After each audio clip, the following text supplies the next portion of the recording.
शहा यांच्या हस्ते झालं. पंतप्रधान नरेंद्र मोदी विकसित भारतासाठी मानवी भांडवल या विषयावरच्या मुख्य सचिवांच्या 5व्या राष्ट्रीय परिषदेचं अध्यक्षस्थान भूषवणार आहेत.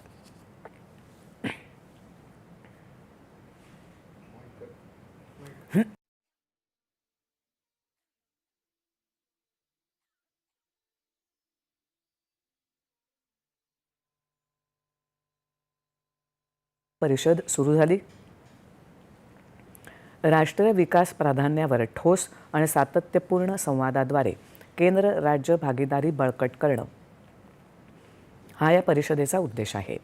सहकारी संघवाद या पंतप्रधानांच्या दृष्टिकोनावर आधारित ही परिषद केंद्र आणि राज्य समन्वयासाठी मंच म्हणून काम करेल. देशातल्या मानवी भांडवलांच्या क्षमतांचा पुरेपूर वापर करण्यासाठी समन्वित आराखडा तयार करण्यासाठी ही परिषद उपयुक्त आहे. समावेशक भविष्यवेधी विकासालाही ही परिषद चालना देणार आहे. बाल्यावस्थेपासून शिक्षण, शाळा, कौशल्य, क्रीडा, अभ्यासबाह्य उपक्रम अशा 5 क्षेत्रांवर तपशीलवार चर्चा करण्यावर परिषदेत विशेष भर देण्यात येत आहे.